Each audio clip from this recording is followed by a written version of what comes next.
So Game of Thrones season 6 is over. We've seen the finale, and we're going to spoil it if you haven't seen it. So Get out of here. Get out of here. Go watch it. Then come back. All right, guys, you're still with us. All right. So winter, it's come. Winter is here. Winter is here is a line that was said in this episode. It only took 6 seasons for winter to finally arrive. For Daenerys Targaryen to set sail for Westeros, damn boat. and for us to find out at least half of Jon Snow's parentage. Yes.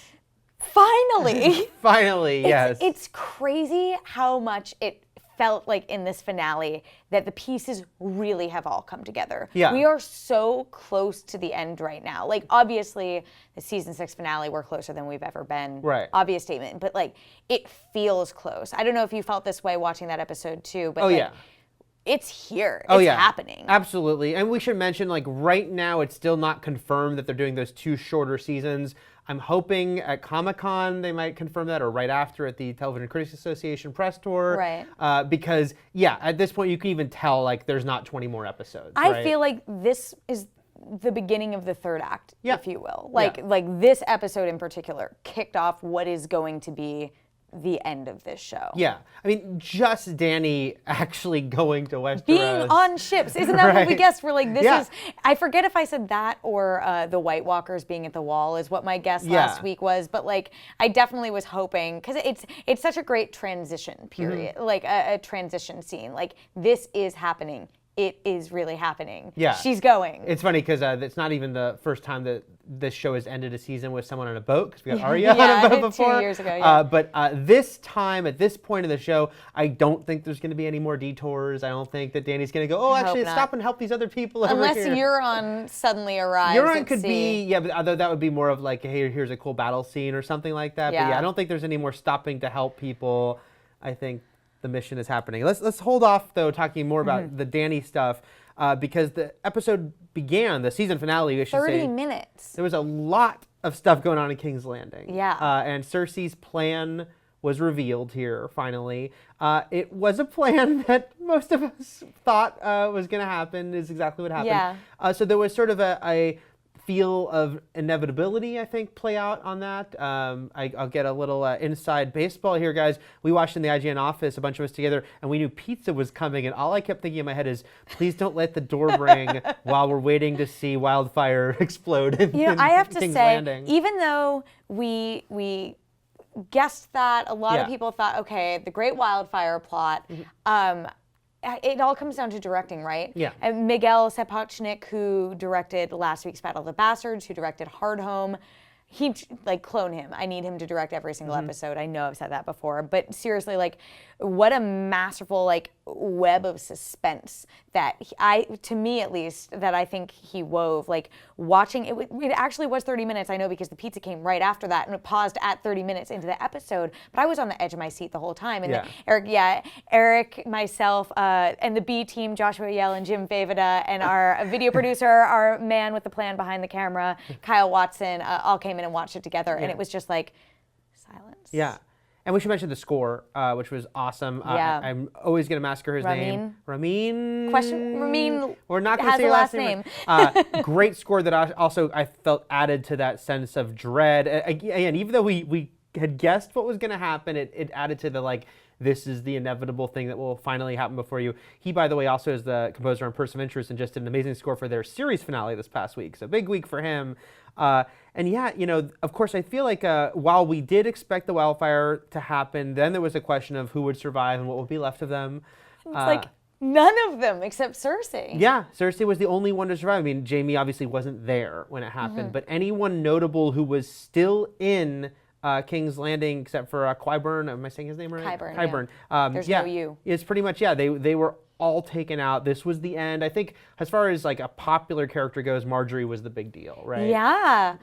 And her realization long before it even happened was the worst part. Even the High Sparrow realizing at the end.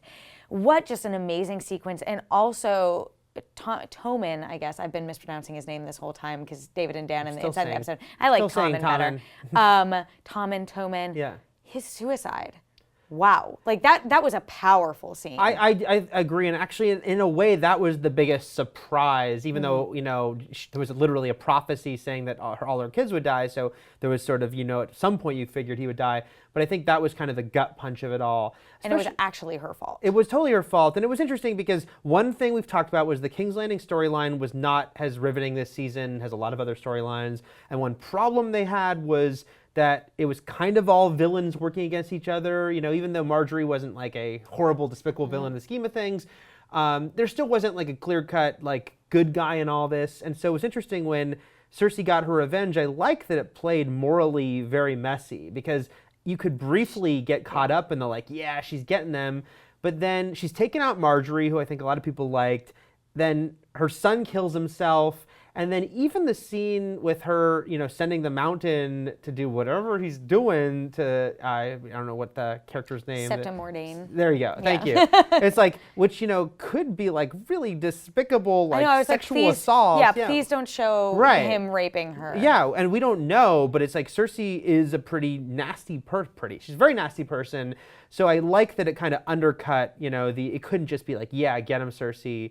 I will say on a season that we've talked about has been kind of more fan servicey than most, I almost felt a little taken out of the scene when she goes, shame, shame. Because it almost seemed like a nod to how that had become a meme and a cosplay and such a deal that I was like, I also, I do buy, of any word that, or 3 words that got held in her mind forever, that would be something she would want revenge. I fully agree with you. And it's interesting. My first thought, and I think it was a very intentional, comparison, Mad Queen Cersei. She's full on heiress, and actually this is getting a little bit into potential season 7 spoilers, but what was so interesting is when Bran had that vision, when he saw Jaime kill the Mad King, he saw in there also a vision of the future, which is the scene we saw in this episode with all the barrels lighting on fire. Right. And I've had a couple people tweeting me, and I haven't had a chance to go back and watch those visions again. But in the scene where you see Jaime killing someone on the floor, someone noticed it seemed like he's killing them with his left hand. Now, I haven't gone back to make sure that this person is not just losing their minds, but it could be that we're actually seeing Jaime kill Cersei in the same way that maybe he has to kill Cersei. And there's the look on his face when he arrives back and sees what have you done? I think they're definitely setting that up, though I don't know where they stand with each other at all anymore. We had wondered, was Cersei, because we'd talked about, we figured the wildfire was her plan, was she gonna burn King's Landing down? Would that be it? Take it. And she did. And I mean, she took out important parts and important people. I'm surprised there were many people left after that. But there was still a throne room. But yeah, things have sort of dramatically changed there, and they've gotten rid of all the other issues. The sparrow and all that is done. And so now it's going to be, she is now back on she has the throne for real for the first time. And now it's going to be about obviously sort of taking her down while there's also the other threats out there like the White Walkers. So it is really interesting that we had some more, speed traveling around Westeros Express in this episode. Though, right before we started filming this, Alan Sepinwall, great critic over at HitFix, made a comment where they were like, he sort of views it as David and Dan are no longer considering travel really an issue if it's going to impede the story, and good riddance. And I'm sort of at that point now too. I'm like, Gilly's baby is really old now, and we were sort of cracking jokes about that. And you guys are doing your best to convey that time is passing, even though we aren't having to wait a lot of time. I'm personally. No, I think it's something fun to joke about, but it's not a big issue to me. There were some things. One thing that bugged me in this episode was that Elena found out off screen. I was kind of shocked when she said she killed my granddaughter. I was like, whoa, she already knows about that? That was a lot had to have happened off screen for her to already get that information and now be adorned with it when Jaime, many scenes later, was getting to King's Landing and didn't know anything had happened. So that's a little shaky to me. Kind of have to look the other way on it because I did wonder, okay, Elena wasn't there, and she's a great, strong character. She is not going to just be cool with this. Which exactly, that was the Westeros Express thing. Is she's already in Dorne, which is already has all the knowledge. Already has all the knowledge, but Varys shows up there too, and he clearly came to Dorne because he was the Martells have never ever sided with the reigning house in Westeros, Dorne is the only one of the kingdoms to not consider itself under the Iron Throne's rule. So yes, obvious ally, and then he shows up and sees everything that's happened, and the Sand Snakes and Elia have taken over. Really interesting potential trifecta there. Yeah. Teaming up against Queen Cersei. You have the Martells who hate her. You have the Tyrell who hates her, and now you have Dany needing a place to port and a place to dock and a place to lead her invasion. Suddenly Dorne seems a lot more interesting than it was at the very beginning of the season. After they let Olenna get in some sort of meta, I felt like knocks at the Sand Snakes. Yeah. So, Yeah, whatever. Character speaking for the audience this season is like a dime a dozen. Give her some snark, yeah. So what did you think? What did you think of Cersei's big plan and how, again, a lot of us had guessed in ethereal way that's what she was doing. What do you think about seeing it all play out and about her rising to power in a way that she never has? Literally, is she the Mad Queen? Let us know in the comments. She is. Let's kind of use Varys to weave back to Dany.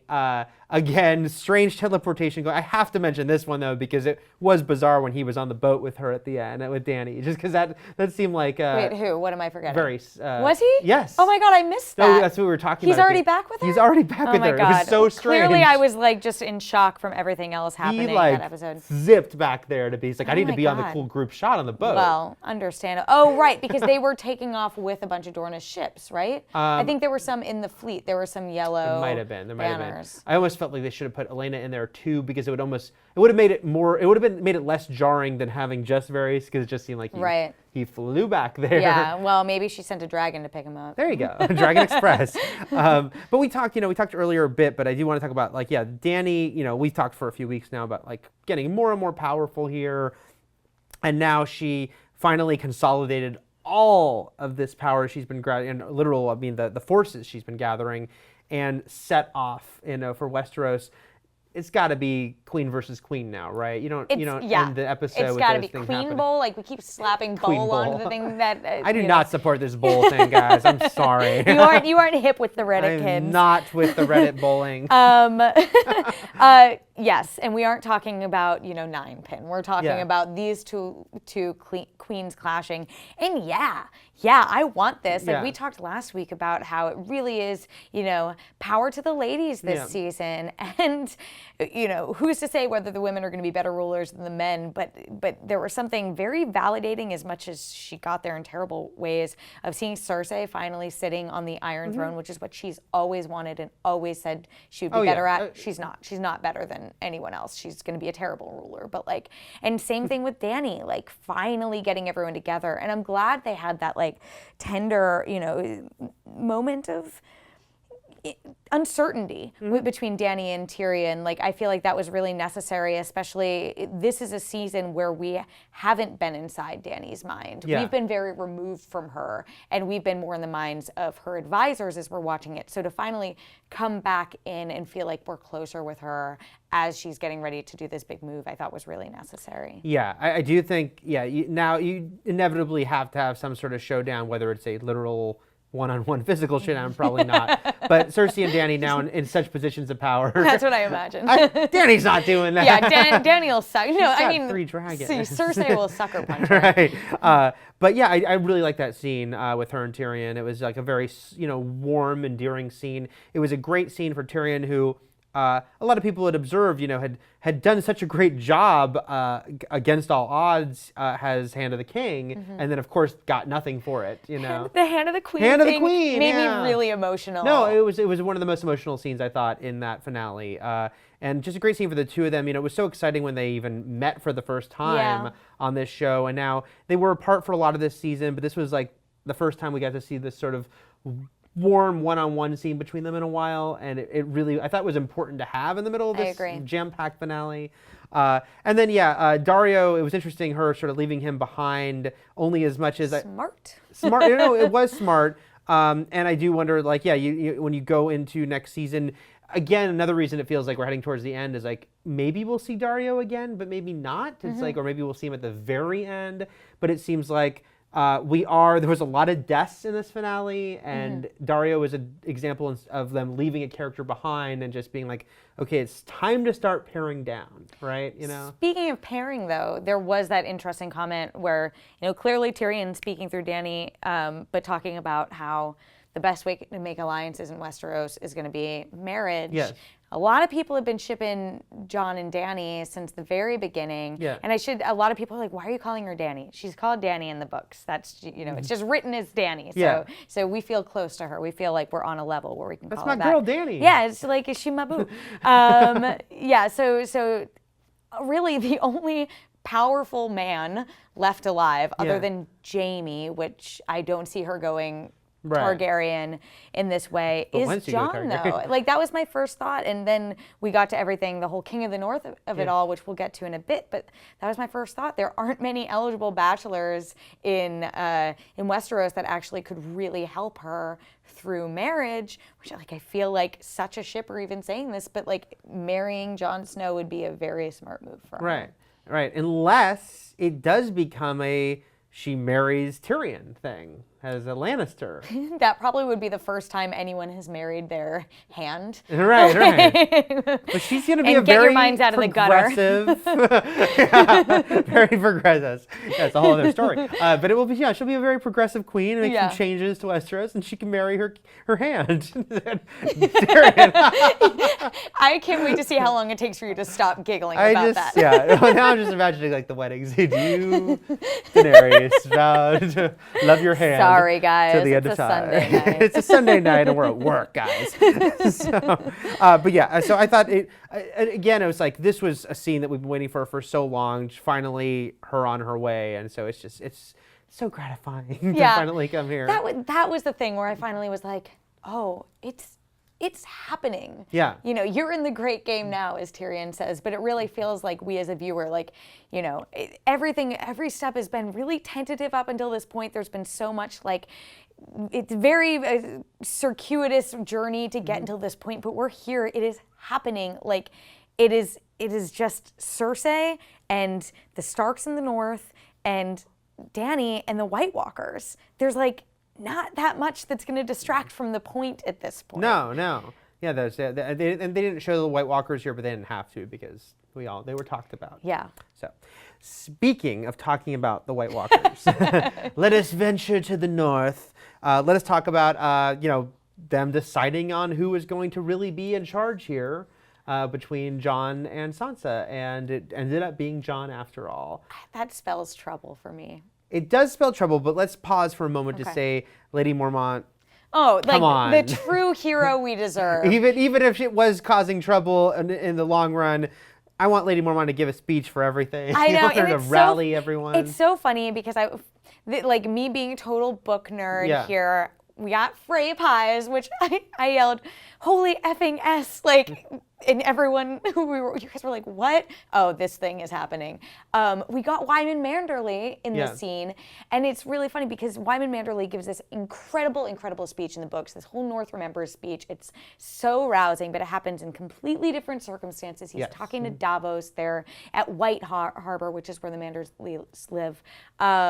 He didn't get to do that. I thought that she might get that speech or some version of it. Still didn't really happen. Still an amazing speech. That was a very long segue. It was a great speech. Thank you for indulging me. It was a great moment. But yeah, you have to wonder about Jon and Sansa. Right before that, they'd had a hey, let's not lie to each other and be cool scene. I had criticized a lot last week the fact that I didn't really buy into story-wise Sansa keeping it a secret that she had summoned Littlefinger in the Knights of the Vale, and I didn't even feel very satisfied the way they dealt with it here because it was like, oh, sorry, I didn't bring that up. Yeah, don't do that. Cool, but they didn't go into the why didn't you? There wasn't a lot of follow-up on that. It was only used as a sort of symbol, but it's obviously not done. These issues are not done based on that meaningful look. The meaningful look, and also the fact between that Sansa and Littlefinger. Littlefinger being just trouble for all that Sansa says she'll never trust him. She certainly does not want to be his bride. She doesn't want to rule. She might not want to rule Westeros with him. I don't know if she wants to rule Westeros or not.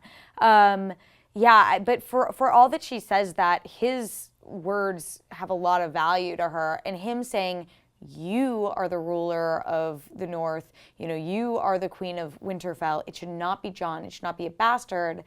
I think that's part of where that pointed look came from, because everyone was quick to elect him, and I think in her head she's like, I am the rightful ruler here. And I think there is going to be some discontent there. Obviously very intentional that we as the viewer find out that he is not Ned Stark's son. He's actually the son of Ned's sister, Lyanna. They still left a question mark about who his father is. I don't think it's that big of a question mark.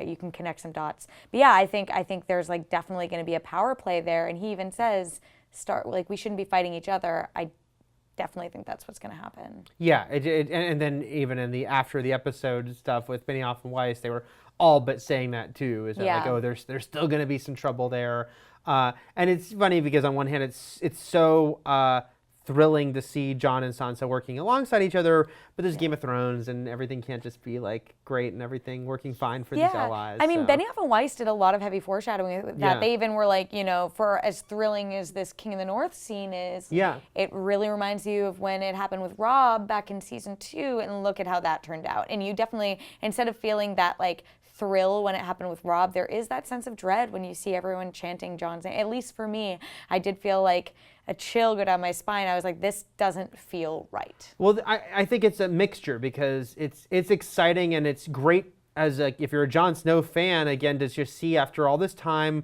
what he's had to sort of go through. I mean, there was that, that scene where he talked about how like I ate at that table, how he was never even really allowed to be part. He was there, but he wasn't fully part of it. And so for him now to be declared as king is a great moment of triumph for this character. Certainly, but not only is it Game of Thrones, but yes, what's happened before with the King of the North, and even before Robb with Ned, it's like, okay, there's some worry there. This might not go great. Another worry with Jon, as cathartic as that scene where Davos finally confronted Melisandre about Shireen, and I jotted that down so we can talk about because we'd forgotten to mention that. Amazing acting from Liam Cunningham, like really emotional, really great stuff there. Do you think it was a bad call? Do you think he needed Melisandre with him? This was actually a thing I will take issue with the writing of, because I don't think it was way too convenient. It didn't sell to me that given this reveal, oh my God, she did this horrible thing, she killed this girl, you could have the argument of, okay, we'll table that because we do need her and she's obviously very powerful. When this is all done, we'll deal with it. Or nope, you did something horrible, you need to pay for your crimes, we're going to try you, we'll execute you. Right. I did not buy what they did, which is you're banished. Like it felt very convenient because they want to keep Melisandre on the show and they want her to pop up at a cool time, And so that was actually, I had a real issue with the writing of that moment. I didn't believe it, that Jon would not make it wouldn't make a big decision at that point one way or the other. And it just felt like, oh, I'm going to send you off, and Davos will all say, yeah, you don't come back. I feel like we should have understood a little bit more what he was thinking. Like if it was, you brought me back, so I owe you your life. Right. Like but say he that. Say that. Exactly. Yeah. And I almost feel like maybe she heads south and she meets up with Thoros of Myr and she's going to meet up. That's a good guess, because she's going to meet up with someone. She's definitely going to meet up with him. Maybe she meets up with Jorah and they go off on big question mark storylines doing some things. I agree with you that it didn't quite land, but that being said, I mean, I think it is bad news. I am surprised they weren't just like, we need her, but it was a good point that she's just been wrong. Right. She's been wrong about so much, and I'm glad someone finally said that to her, and I wish they'd pushed that a little bit harder there, where they're like, we've been listening to you and listening to what you had to say about the Lord of Light, and even saying he's not done with me yet, does that really have a lot of weight considering everything you've been wrong about? And you were so wrong about Stannis. Yeah. She should just keep doing the thing where she keeps like humble bragging, but I brought Jon Snow back to life. I thought when she said the thing about like, oh, I've been waiting for death to find me for so long, I was like, all right, take off the necklace, take it off, show everyone. Let's see old Melisandre again. That's still our secret. Yeah. As a viewer's secret. But a lot. We got a few of those this season, and I like that. Yeah, me too. So let's know what you think in the comments about Jon and Sansa, and is this going to be like a major rift in the future? Is there going to be a full Sansa will join Littlefinger or not? And what do you think about Jon letting Melisandre go instead of sort of either deciding I need her or she has to pay for a crime? Did you buy that? Let us know in the comments. So let's move on. Let's talk about some red wedding justice that we got in this episode. And this was, this is exciting because you and I both kind of thought Arya wouldn't be in the finale. Because it did play like that could have been the end of her story for the season, is declaring her name again. We'll see her next year. But Walder Frey, they brought him back for a couple episodes this season. It's funny when I think about back-to-back episodes, the fact that we got Ramsay taken out and now Walder Frey, sort of the most reprehensible, just despicable characters. And now we have Cersei. yeah. But Cersei's still more layered. I mean, Right. even as terrible things she does, like there's still been some more layering, and she's actually shown moments of loving people, her children, unlike Ramsay and Walder Frey. This was, no matter what, whether you'd read the books or not, I think this was a very sort of thrilling moment. Yeah. The surprise is Arya in disguise reveal. And then you were extra excited. I got an extra serving of excitement Yes. this episode. I see what you did there. I yelled.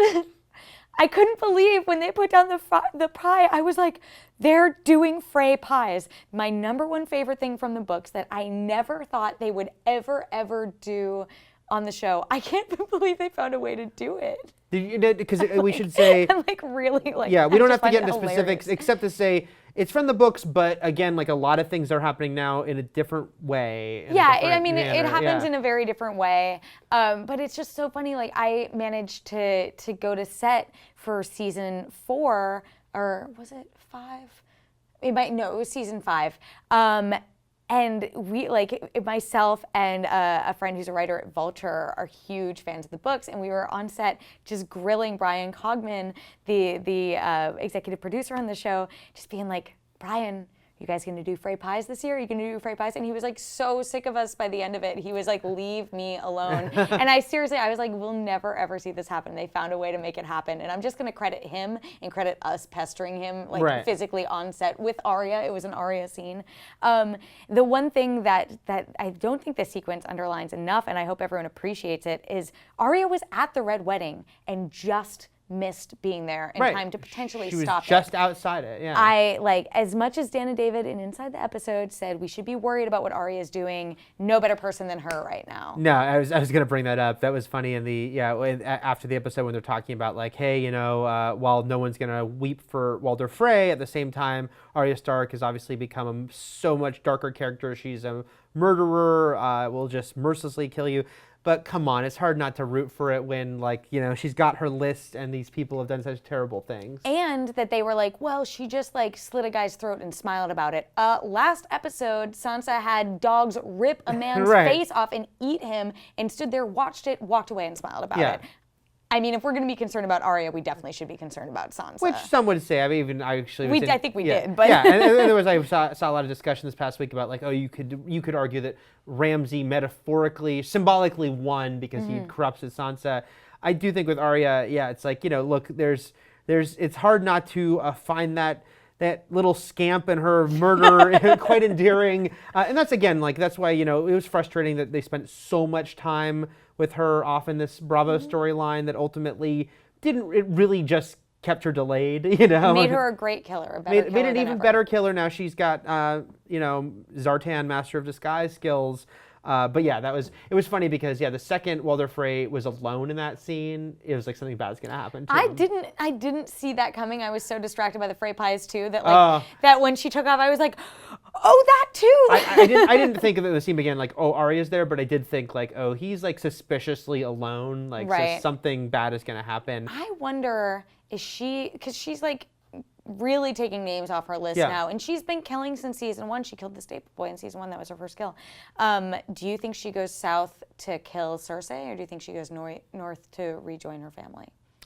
Well, of course, right now it's we don't know what she knows about her family. Again, it's a little ambiguous who gets what messaging in Westeros.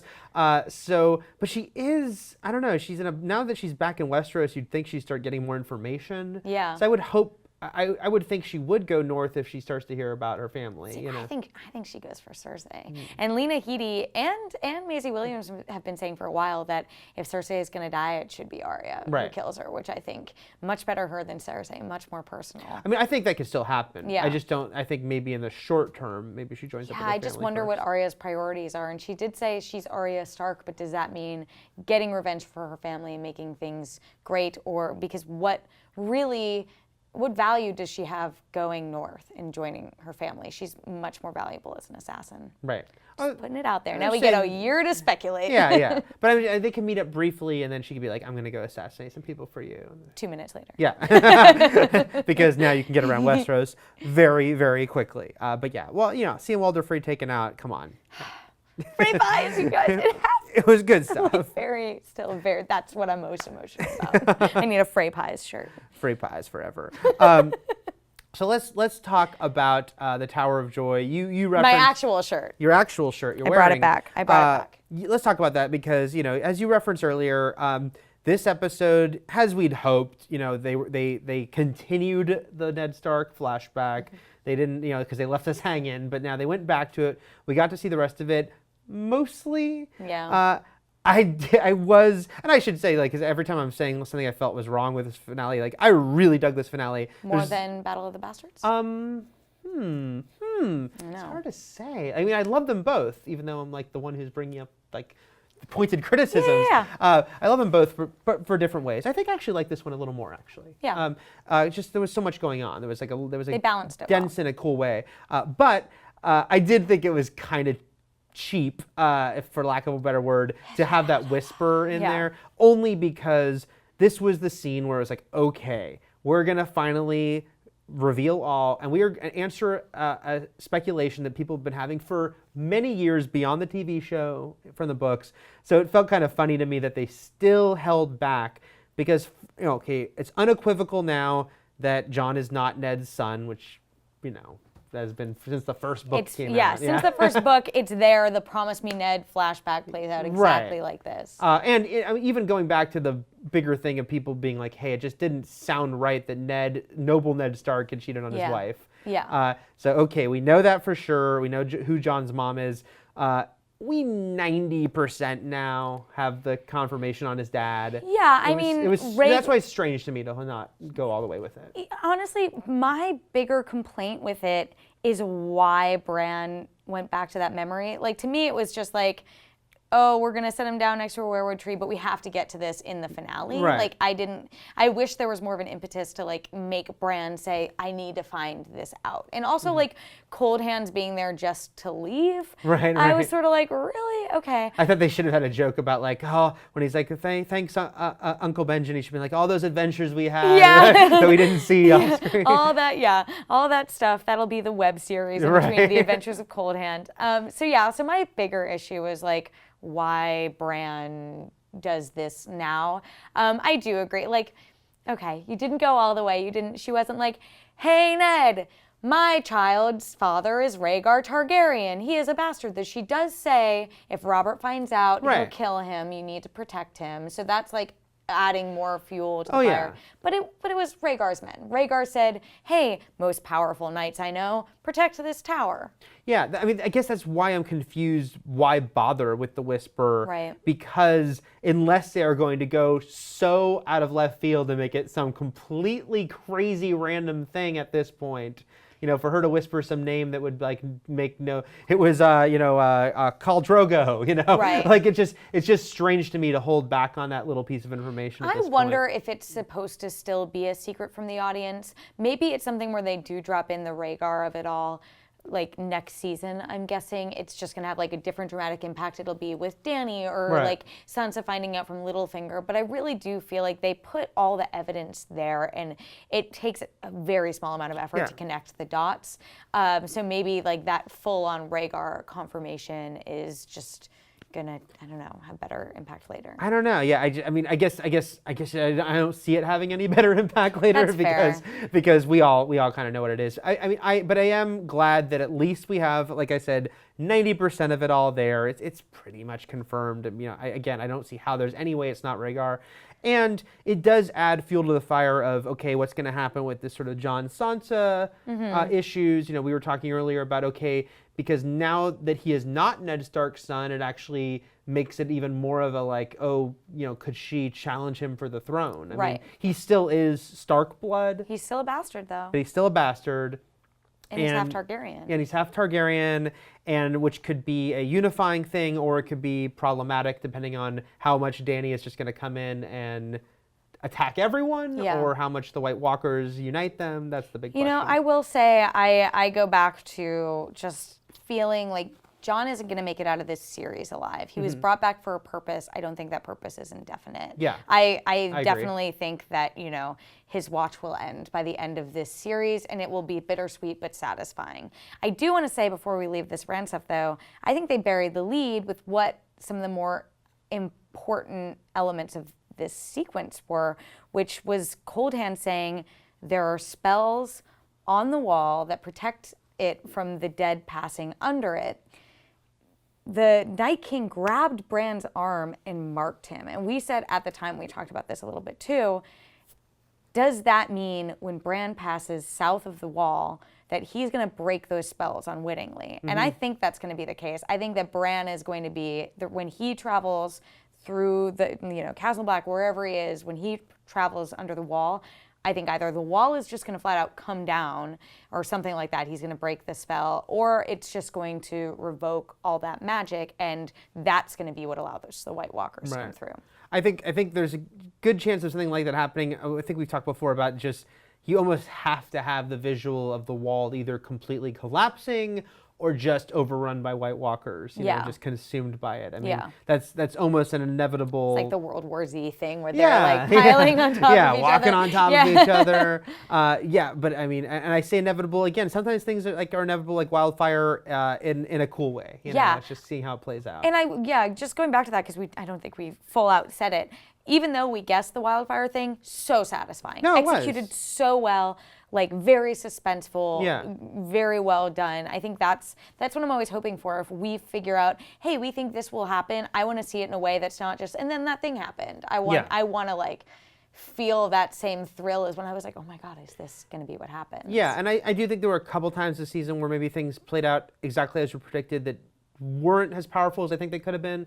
But I think the wildfire thing was just very, like I said, there was a sense of dread to it. And it was interesting going back to the White Walkers we didn't see them in this finale, and you know, we might have, which was surprising, but I was okay with, because it was brought up. I mean, certainly it was sort of a key element in the whole Jon Snow King of the North sequence, because it was like some of the guys were like, oh, we're done, like we're gonna go back, and it's like, no, winter has come, so we're gonna go to our winter house. And they're like, no, we've got some big issues to deal with. So I thought it worked fine to not see them physically here, because they've been looming for so long and loom they still shall. They shall, until next year when we get 7 episodes, we think. I guess we'll know. We'll see. Maybe soonish. We'll find out. Any final words on the season finale before we wrap up? We didn't mention Sam, but Sam got a lot of books, which is cool. Sam got a lot of books, and we finally got Old Town, just a really cool location. And it looked beautiful. It looked like something. It looked like Hogwarts, like to me a little bit. It was very like something on a Jupiter Ascending with that great production value in there.